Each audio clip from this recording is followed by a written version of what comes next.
तू कौन होता है मेरी बेटी को रोटी देने वाला? ये वाक्य जैसे ही मोहल्ले के बीचों बीच गूंजा, पूरा माहौल ठहर सा गया। दोपहर की तपती धूप में सन्नाटा पसर गया। भीड़ जमा हो गई। वहां एक आदमी खड़ा था, फटे कपड़े, धूप में जली हुई त्वचा, मगर आंखों में सच्चाई की चमक। उसकी हथेली में आधी सूखी रोटी थी, जो उसने एक 7-8 साल की बच्ची को दी थी, जो उस वक्त भूख से बेहाल कांप रही थी। उस बच्ची को कुछ देर पहले सड़क किनारे पड़ा देखा था। उसने पैरों में चप्पल नहीं, होंठ सूखे और आंखें डरी हुई। भूख बोलती है, और उस वक्त वो बच्ची कुछ नहीं मांग रही थी, सिर्फ देख रही थी।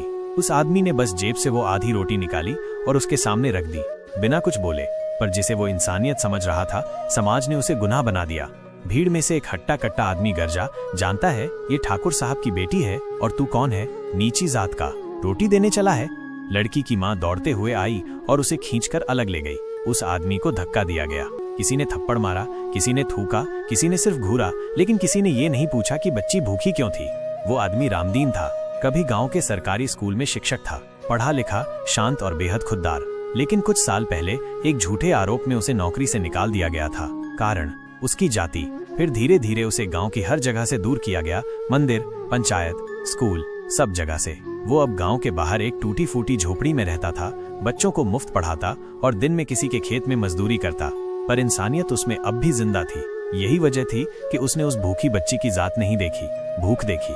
पंचायत बैठी, फैसला हुआ रामदीन को गांव से निकाल दिया जाए। उसे दूसरी बार माफी नहीं दी जा सकती, क्योंकि उसने मर्यादा तोड़ी है। लेकिन वो लड़की, उसकी आंखों में एक सवाल रह गया, जो उसने माँ बाप से पूछा भी, अगर मैंने वो रोटी खा ली थी तो क्या मैं भी अपवित्र हो गई हूँ? समाज चुप रहा। रामदीन ने गांव छोड़ा। वो अब रेलवे स्टेशन के पास एक टूटी सी छत के नीचे रहने लगा। वहीं बच्चों को पढ़ाता, कुछ बुजुर्गों को दवाइयां दिलवाता, और जो भी कुछ हाथ आता उससे दूसरों की मदद करता। उसके लिए जाति कभी पहचान नहीं थी, सिर्फ इंसानियत ही धर्म थी।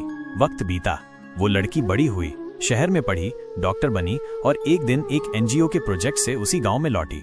पर अब वो बदली हुई थी, मजबूत थी, सोच से आजाद थी। उसने गांव में मुफ्त स्वास्थ्य शिविर लगाया, स्कूल खोला और एक नाम दिया, रामदीन पाठशाला।